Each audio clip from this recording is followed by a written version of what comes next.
2 weeks sounded easy. That's what I told myself when my brother texted at 9:14 p.m. on a Tuesday. Couple boxes for 2 weeks? You're the best. I could picture the shrug in it. I typed sure before I had a chance to think about what a couple means to a house painter with a van. My name is Madeline Wallace. I'm 32 and I live alone in a rented duplex. 2 small bedrooms, a galley kitchen, a laundry room off the back that smells faintly like detergent and warm metal.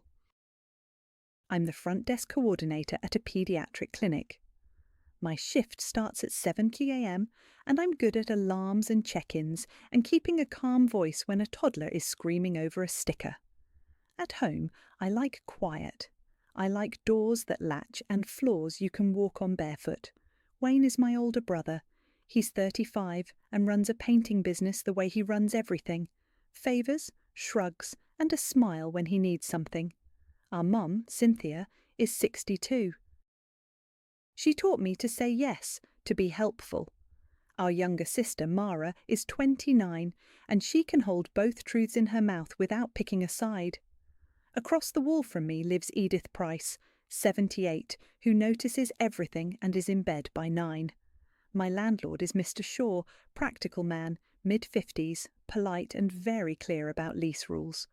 Laurel is my friend from work, 31. She owns an SUV and a label maker and shows up when people say they will. The night Wayne asked, I put the spare key back in the magnetic box tucked under the gas meter and cleared a corner of my laundry room. I stacked my detergent on the shelf, slid my hamper to the other side and marked the floor with blue painter's tape because it felt like drawing a boundary might make it real. He showed up the next afternoon with 6 boxes that looked like they'd been folded and refolded all year. "You're a lifesaver," he said, already angling the first box past my hip. He smelled like oil primer and coffee. 2 weeks, tops. I set a timer on my phone for 14 days because that made it feel like a contained thing. Mum called that night to say, "Thank you for helping your brother get on his feet." A phrase I've been hearing since Wayne got his first speeding ticket. 2 weeks became 3. He added a plastic tote, just for a day, that never left. Then a bucket of something that smelled like turpentine. The boxes multiplied like hangers in a closet. By week 5, the blue tape square was a memory, and the corner had turned into a little hardware store. Drop cloths, roller frames, a milk crate of tangled extension cords.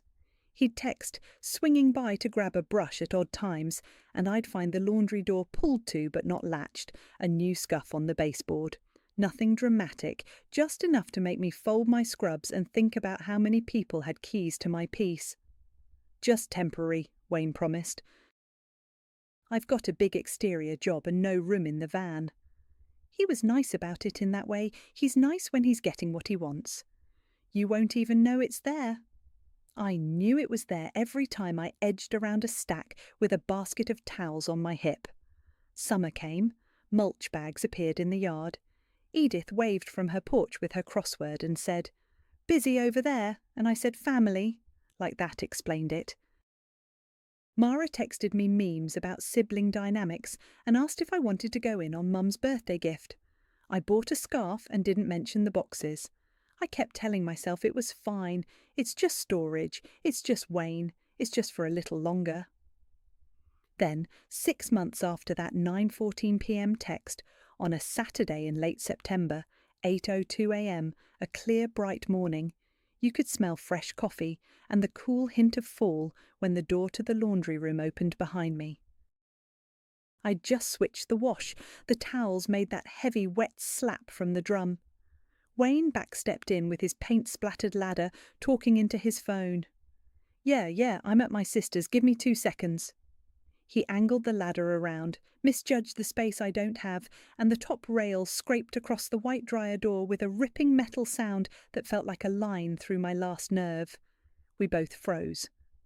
A silver gouge ran 4 inches across the dryer, a raw smile. Wayne looked at me, then at the ladder, then back at the phone. "It's fine," he said into the air, to me, to the person on the other end. He set the ladder down like that made it better. "Cosmetic," he added, like he was naming the paint finish.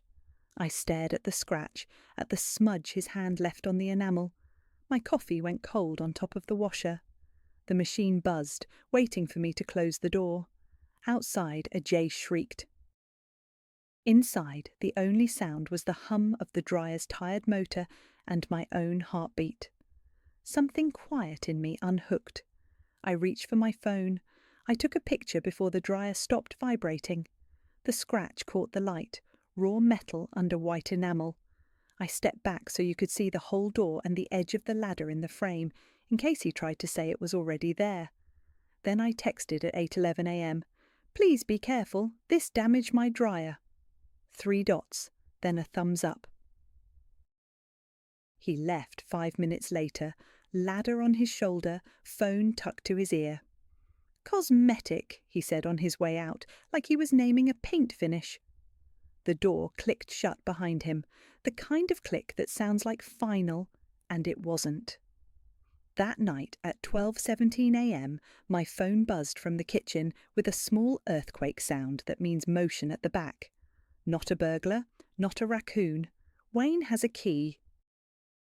The lock turned, the hinge talked, and the hall filled with the thud drag of drop cloths and a bucket knocking against the washing machine.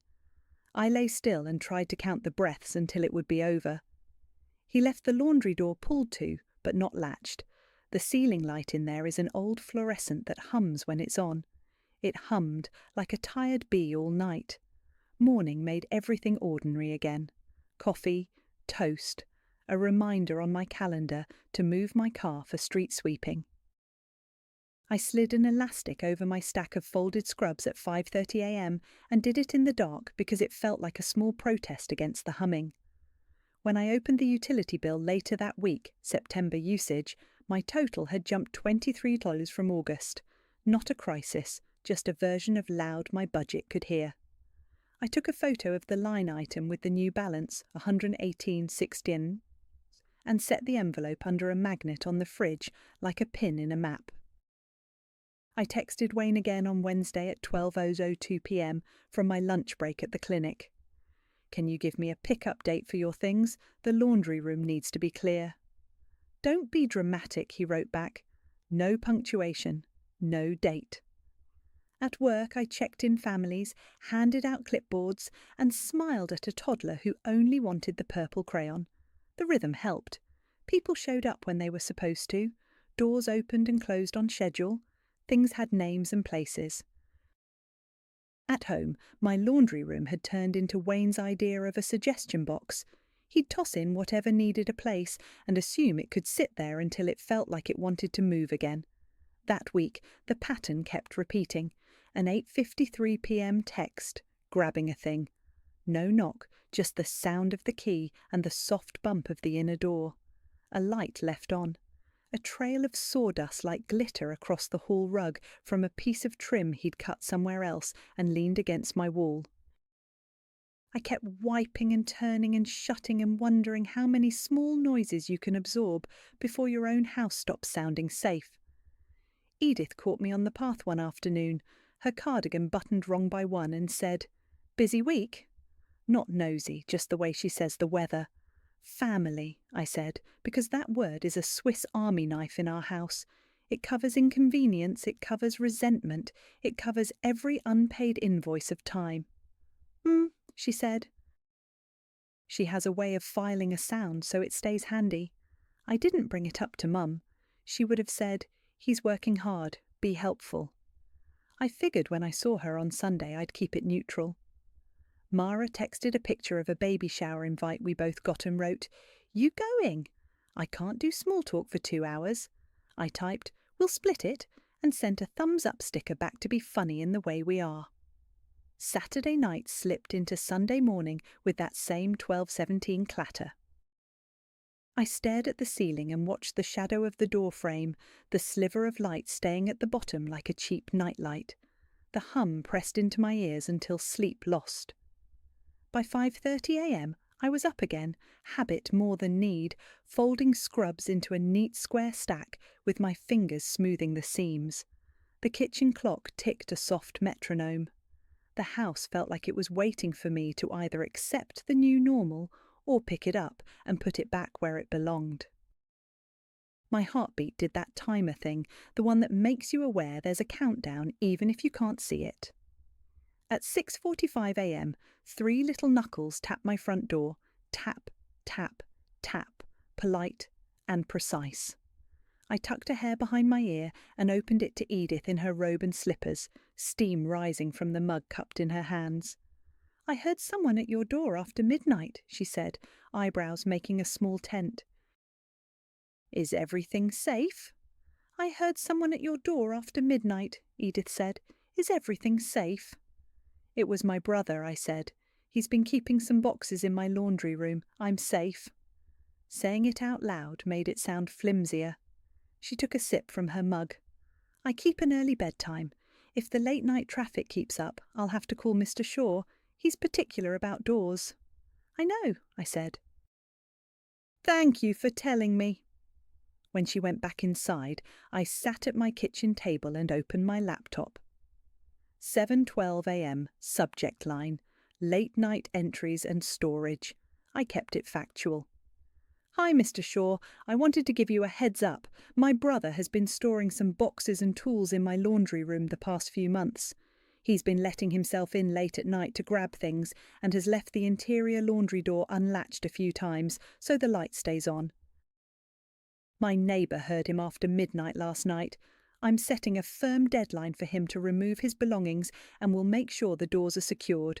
Can you confirm any lease rules I should know here? Thanks, Madeline Wallace, Unit A." I hit send and felt that small relief that comes from putting something in writing before someone else does. At 9:03 a.m, his reply popped up. "Madeline, thanks for the note. Storage in any common areas or utility corridors violates your lease. Doors to exterior and shared spaces must be secured at all times. Please address and keep me posted. Appreciate you being proactive. Mark Shaw." I looked at the sentence about doors again and thought about the soft glow under mine at 12:17 a.m. I texted Wayne at 9:18 a.m. "I need you to clear all of your belongings from my laundry room by Sunday, October 8th, 2 weeks from today. No more late-night drop-ins. We need to arrange daytime pickups and make sure interior-exterior doors are latched." He read it immediately. Shrug emoji. Then "I've got jobs. Don't make this a thing." "It's already a thing," I typed, then deleted it and wrote, "This is my home and my lease. Please confirm you'll pick up by 10:08. No reply. 3 dots appeared, vanished, appeared again, then nothing. I put my phone face down and ran a vacuum over the rug, tilting it to catch the trail of sawdust that kept twinkling at me.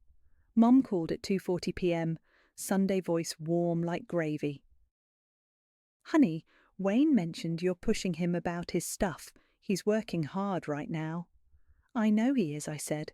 "That's good. His things need to be out by October 8th and no more late-night pickups." "It's just boxes," she said, gentle like she always is when she's telling me to bend. "Family helps family." 6 months of boxes," I said. I kept my tone level. "My neighbour was up at 12:17 last night. Mr. Shaw emailed me. Doors need to be secured." A small pause. "Well," she said. "You know your brother. He's in between storage options." "He can find an option that doesn't involve my laundry room," I said. "I'm not trying to be difficult. I'm following the lease." "Don't be petty," she said, then softened it. "I just don't want this to turn into something bigger." "I don't either," I said. "That's why I gave a date." She sighed in that way she does when she wants to wrap it up nice. "Okay. I'll talk to him." After dinner, I set my phone on the counter and watched the little clock in the corner tick past 9 p.m. At 9:31, I sent Wayne a second text. Reminder, no late-night entries. If you need something, text me and we can coordinate between 8 a.m. and 7 p.m. delivered. No response. I brushed my teeth, turned off lights and checked the back door. The deadbolt turned with that quiet click I like. The house settled. I slept for 40 minutes, then jerked awake to the now familiar buzz. 12:06 a.m. Ring, motion at back door. I lay still. The notification expanded on my lock screen, live view thumbnail of the utility light catching a shoulder and the rim of a 5-gallon bucket. I tapped it and watched my own backstep in ghost colours. Wayne's hat. Wayne's forearm braced on the door jamb. He angled in sideways like always and wedged the bucket with his foot. The video picked up the sound of the key, the quick scrape of metal.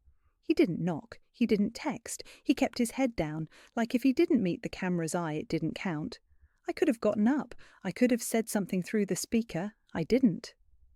I watched him cross my laundry room in 3 strides, grab a crate and brush the edge of the rug with the heel of his boot.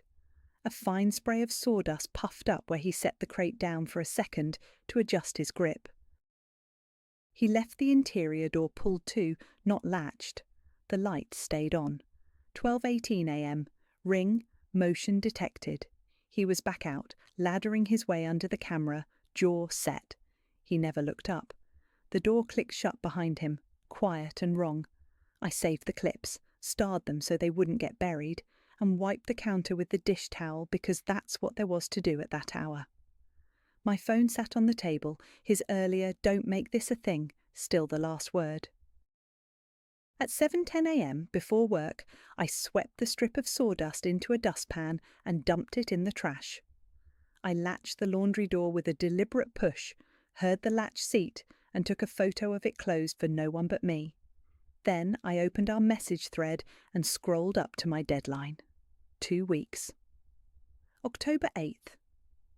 I watched the ring clip one more time to make sure I wasn't making it up. I wasn't. He'd come by after I'd asked him not to. Monday started with the sweep of sawdust and the deliberate click of the laundry latch.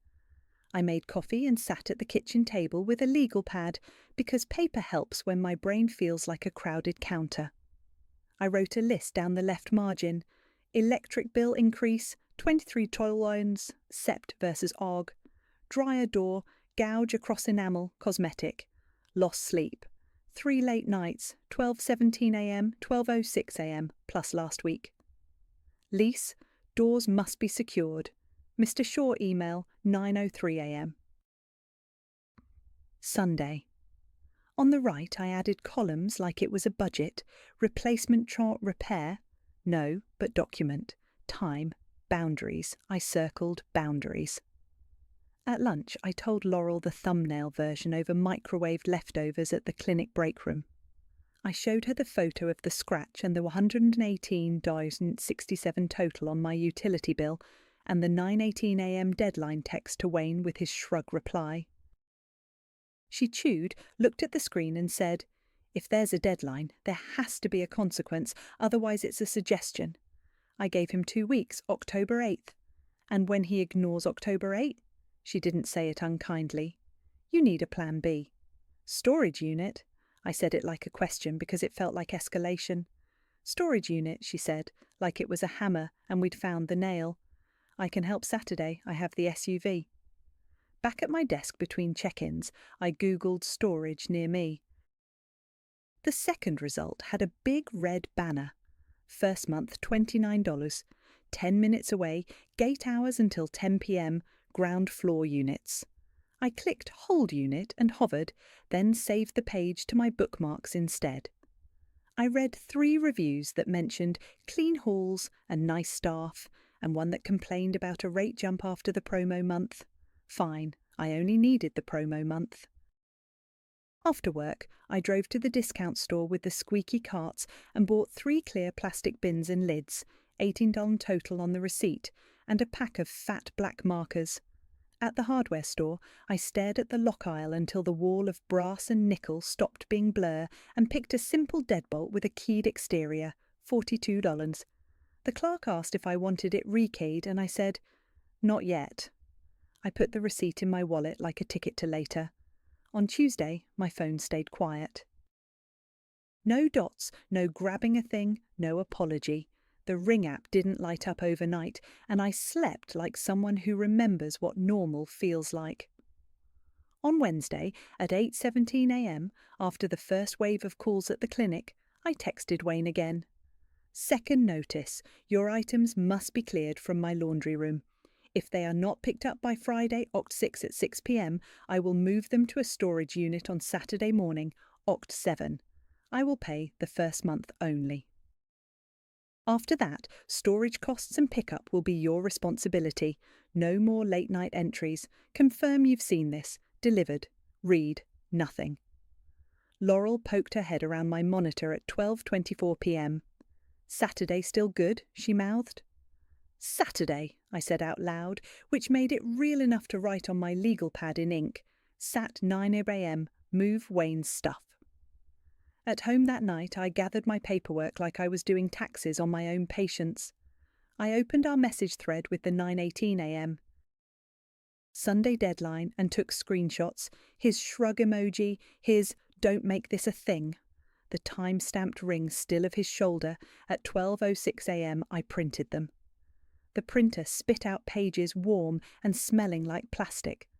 I clipped them with a black binder clip, then added electric bill with the $23 jump circled, discount store receipt, 18 times, hardware receipt, $42. I put the stack in a manila envelope and wrote Wayne Storage on the tab with the fat marker. The label bled a little through the paper. Thursday at 10:11 a.m, on my break, I called the storage place. A woman named Terry answered, brisk and nice. "Do you have a 5x5 available for Saturday morning?" I asked. "We do," she said. "First month is 29 tall, month to month after that. Bring a lock or buy one here. You can do the paperwork ahead online and we'll have your unit ready." 10 minutes away on Maple? I asked, even though I'd already mapped it. "That's us," she said. "We open at 9. "I'll be there at 9, I said. I filled out the reservation online in the clinic's quiet room at 10:23 a.m. Name, phone, credit card for the $29. I typed Wayne Tools under item description because it felt honest. Back home after my shift, I cleaned the laundry room like I was preparing a stage. I stacked Wayne's boxes along the wall and slid the plastic bins nearby, labelled the lids with the marker. Wayne, brushes. Wayne, drop cloths. Wayne, misc. I made a tidy inventory on a sheet of lined paper and taped it to the inside of a bin lid. I didn't open his boxes. I didn't want to touch what I didn't have to. I stepped onto the back stoop at dusk and crouched by the gas meter. The magnetic key box was still where I'd stuck it 6 months ago, black against the grey pipe. I slid it open and tipped the spare key into my hand. It was warm from the day, brass glowing like it belonged to someone who took better care of their boundaries. I set it on my kitchen table next to the manila envelope and wrote "gate code" with a question mark on a sticky note for Saturday, so I'd remember to ask Terry. Friday came with more silence from Wayne. No confirmation, no argument. My texts just sat there with their little read marker like a dare. At 8:02 p.m, I sent one more message, not because he deserved another, but because I wanted the line in writing. Reminder, tomorrow, Saturday, 10/7 at 9 a.m, I will move your items to storage, Maple Storage. First month paid. I will provide you the key and contract. After that, all costs and pickup are yours. No more after-hours access to my home. No dots, no reply. I washed my dinner plate, wiped the counter, and checked the back door the way Mr. Shaw's email had rewritten into muscle memory. The lock turned, solid. The house held still around me. I booked the Saturday morning storage reservation, then reached under the gas meter, took the spare key out of the magnetic box, and put it on my table. Laurel pulled up at 8:46 a.m, windows down, ponytail through the back of a ball cap. "Morning," she said, hopping out. The back of her SUV was already folded flat. "Tell me where to start." We started with the heavy stuff, 2 dented toolboxes that sounded like a drawer of cutlery under stage lights. The gouging ladder went next, folded and slid along the floor with the paint-splattered feet facing the bumper. Buckets that smelled like turpentine, a crate of roller frames, the milk crate of extension cords. I checked things off my inventory as we went. the paper clipped to a clipboard because I needed it to feel official. "Labels?" Laurel asked, swinging the hatch down after the second load. I held up the lids I'd already labelled with marker. She grinned and clicked on her label maker. "Let me make them pretty." In a minute, my scrawl was covered with neat white stickers. Wayne, brushes, Wayne, drop cloths, Wayne, misc. It felt like putting names on borrowed Tupperware. Edith waved from her porch, cardigan buttoned right today. "Getting organised," she called. "Returning things to their owner," I said, light as I could make it. "Good," she said, "less traffic." We were at Maple Storage by 9:02 a.m. The lobby had a jar of complimentary mints and a poster about climate control. Terry was behind the counter, same voice from Thursday. "You'll mind 9 o'clock," she said. 5 by 5? "Yes," I said. "Madeline." She slid a clipboard across with a contract 2 pages long, month to month in clear print, first month $29. I initialed the paragraphs about late fees and authorised contacts. Under Unit Assignment, she wrote 2114 and circled it. "Building 2, ground floor," she said, like she'd read my mind. "Gate code is 4831*, she added, and wrote it on a small card with the address and hours. "You'll need a lock." "I'll buy one here," I said. She set a brass disc lock on the counter, $11.99 on the receipt. I kept both keys in my palm, weighty. We rolled the cart down a clean hallway with numbered doors, air-cool and smelling faintly like cardboard. Unit 214's door lifted with a corrugated sigh, empty square of concrete like a blank page. We slid everything in Tetris style, toolboxes along the back, ladder on the right wall, bins stacked too high, buckets nested. Laurel pressed the printed labels onto the sides, her ponytail swishing like a metronome. I locked the door, spinning the brass wheel until it clicked. Then I took a photo of the door with the 214 stamped on the frame and one of the unit's interior for the record. Laurel held the gate open on our way out. The code worked, the arm raised, the sun caught the brass lock and made it look like the end of a math problem that balances. Back at my place by 10:37 a.m, the laundry room looked naked in the good way. Just my washer and dryer, the shelf with detergent, the mop. I vacuumed the rug and traced the 4-inch gouge on the dryer door with my eyes, then stopped. Enough documenting. Laurel rinsed her hands at the sink.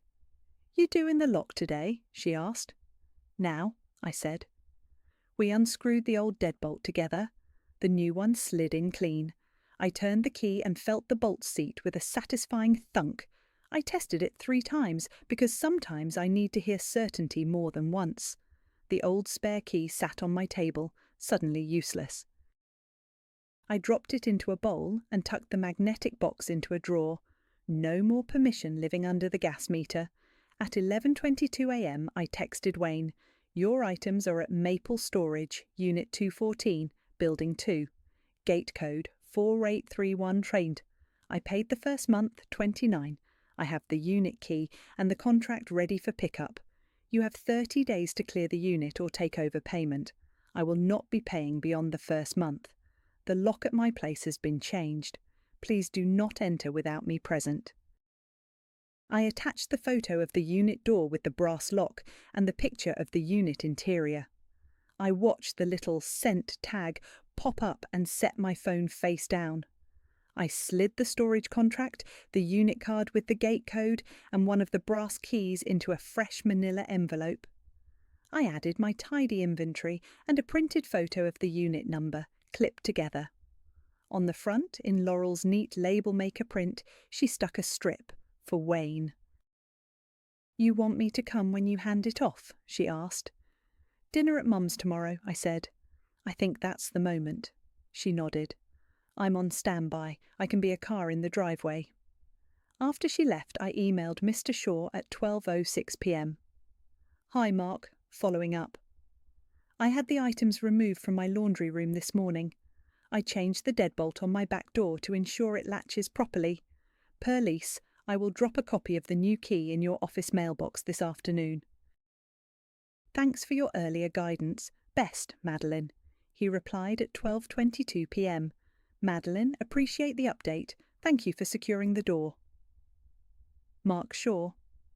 I made a spare of the new key at the hardware store and slid it into a labelled envelope for Mr. Shaw, then drove by his small office and dropped it through the slot. Back home at 1:10 p.m, I stood in the quiet of my kitchen and let the quiet be the whole sound. At 1:37 p.m, my phone buzzed. Wayne, you locked me out of my own stuff. I stared at Wayne's text, you locked me out of my own stuff, and let my thumbs rest on the glass. At 1:42 p.m, I wrote back, your items are at Maple Storage, Unit 214, Building 2. Gate code is 4831Q. First month is paid. I have the unit key and contract. I'll bring them to Mum's tomorrow at 5. Please don't come by my house. Read. Nothing else. Sunday smelled like pot roast from the driveway. Mum does dinner at 5 on the dot, the kind of schedule that never changes no matter what else does. I stood on her porch at 4:58 p.m. with an envelope under my palm and rang the bell with my knuckle. She opened the door in her apron, hair pinned up, smile that tried to be regular. Hi, honey, she said, and hugged me in the doorway. Her eyes flicked down to the envelope and back up to my face. You look tired. I slept, I said. It was nice. Mara was already at the table, elbows tucked, scrolling her phone with one thumb. She looked up and made a face that said, breathe. Wayne's voice came from the kitchen, loud in the way he gets when he wants an audience, talking about a trim job that should have been a one-day, easy, if tools weren't being held hostage. We took our seats. Mum set down the bowl of green beans with that little clank of ceramic on wood.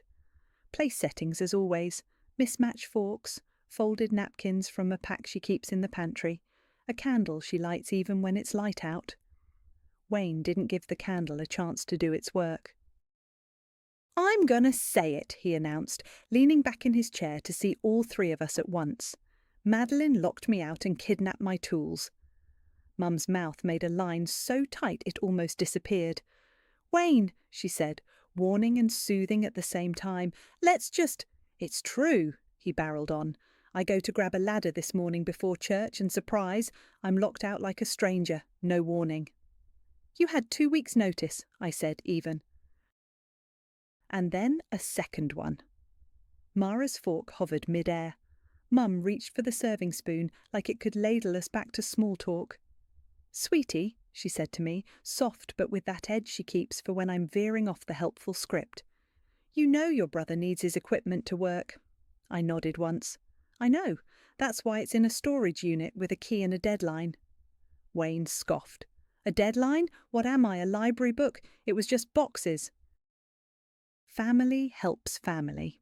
It was 6 months, I said, and my lease doesn't allow storage in utility spaces. Mr. Shaw emailed me. Doors have to be secured.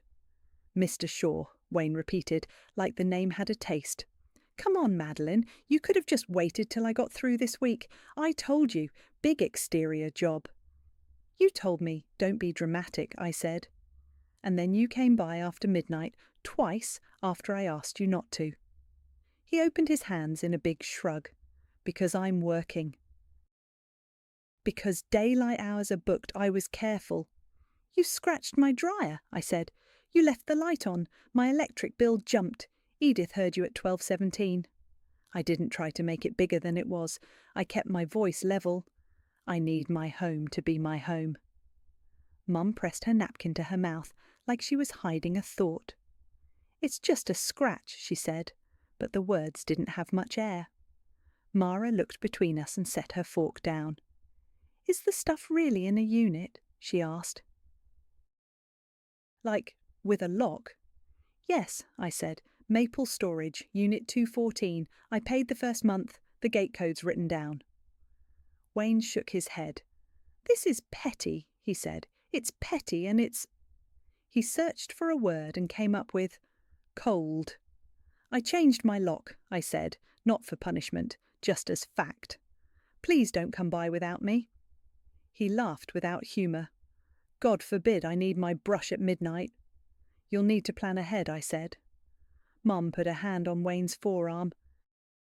Maybe, she said gently, you two can work this out without making it a thing in front of dinner. It's already a thing, he said. He looked at me like he was trying to stare the envelope into explaining itself. What's that? Evidence? Documentation, I said, and slid it closer to the edge of my place setting. The table was quiet enough to hear the candle hiss. I brought the unit key and the contract. The dates are highlighted. There are copies of the text with the deadlines. Mara's eyes dropped to the edge of the manila and then back up. Mum's hand stayed on Wayne's sleeve, thumb making a small circle like she could rub the tension flat. Wayne set his jaw. You're making me jump through hoops for my own stuff, he said. You know I'll be the one paying anyway, right? You just created a bill out of thin air. I covered the first month, I said. After that it's yours to manage. He snorted. Wow. Thanks. The pot roast steamed. The green beans cooled. Somewhere down the block, a car alarm did a little two-note chirp and stopped. It felt like everything else had the sense to be quiet and let us do whatever we were going to do. I put both hands on the envelope so I wouldn't fidget and looked at Mum, then Mara, then Wayne. Everyone, I said, sliding it across the wood until it rested in front of him, please read. Wayne tore the envelope seal like it had done something to him. He tilted the contents into his hand. A brass key on a small ring, the folded contract, the card with maple storage, and the gate code printed in Terry's neat hand. The stack of printed texts slid onto the table, the top page a screenshot of my 9:18 a.m. deadline with his shrug reply. What is all this? He said, not really a question. It's information, I said. First month's paid, the lock's on, I'm not paying another $1. After that, it's yours to clear or pay. $1 was still in the air when the room went quiet. The candle made a soft sound like a match drowning. Mum's eyes went from the key to me, back to the key. Her fingers went to the corner of her napkin and folded it in half. Then again. Then she pressed it to her eyes. She didn't say I was wrong. She didn't say anything. Mara reached for the contract and flipped to the highlighted line. Month to month, initial term 30 days. The date circled in yellow. She traced the circle with her fingertip like she was making sure it wouldn't move. So, he has a month, she said, more to the table than to anyone. Wayne's jaw worked. He tapped the key on the wood. This isn't legal, he said finally. You can't just, relocate someone's property at will. I kept my hands flat. I gave you 2 written deadlines, I said, and slid the screenshots closer so he'd have to look at them or look away. Sunday, October 8th, then Friday, October 6th with a Saturday move. You have the unit number and the gate code. You can move it out tonight. He snorted. Oh, thanks. So generous. You can move it tonight, I repeated, even, or tomorrow, or any time in the next 30 days. After that, storage is yours to pay or clear. He flicked through the screenshots with his thumb, stopped on the photo of the dryer gouge and pushed the stack away. It's just a scratch. It's my dryer, I said. It's my lease. Mum made the small sound she makes when she's trying not to cry. I didn't realise how much it had piled up, she said into the napkin, and I knew she meant more than the boxes. Wayne stood up halfway, then sat back down like he'd thought better of storming. You changed your lock, he said, as if that were the offence that mattered. I did, I said. It wasn't secure. Mr. Shaw requires doors to be latched. Mr. Shaw, he said again, like the name was a pebble in his mouth. He looked at Mara for backup, but she was reading the contract's second page, lips in a straight line. It's clear, she said quietly. Unit 214, gate codes on the card. He didn't thank me for the month I'd paid.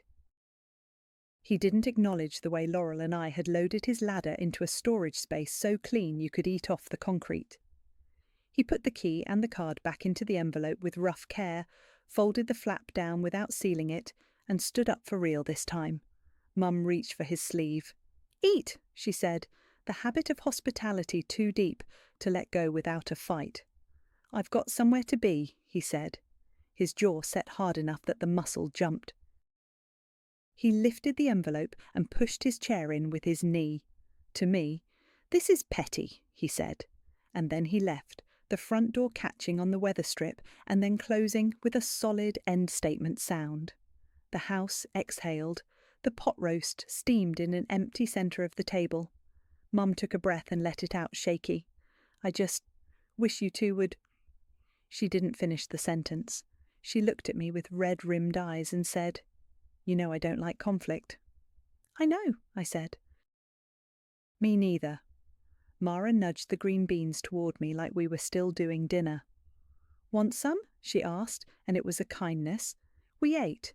It wasn't normal, but it was food and it was quiet, and nobody tried to rewind the tape and pretend the last 10 minutes hadn't happened. When I stood to help with dishes, Mum shook her head and took my wrist for a second. A small squeeze. "You can go," she said. "I'll wrap this up." On my way out, the porch light came on with its slow sensor. The sky over the maple trees was a deep navy. I drove home on familiar streets, every red light a full stop. At my place I checked the new deadbolt just because. It turned smooth and sure. The laundry room was empty except for my own things, the hum of nothing loud in the best way. I took a shower and climbed into bed with my phone face down on the nightstand. I wasn't waiting for anything, not really. The house held still. At 10:43 p.m. the screen lit up the room blue. Wayne. I watched it ring once, twice, and answered on the fourth. "I'm at the gate," he said, wind in the microphone. "What's the code?" "The code is 4831 *, I said. "Unit 214, you have the key." He didn't say thanks. "Okay," he said, breath loud in the speaker, and hung up. I put my phone face down and watched the room turn back to dark. I'd seen gate access until 10 p.m. on the website, but the keypad took the code at 10:43. Maybe their hours had changed, or the system didn't care about the posted sign. Either way, it wasn't my problem to solve. I rolled over. The house held still. Morning smelled like coffee and the cool of Monday. At 6:18 a.m. I opened my front door to the small clink of metal in my mailbox. Inside was an old brass house key on a ring with no tag and a ripped piece of receipt paper with 2 words scratched in pencil.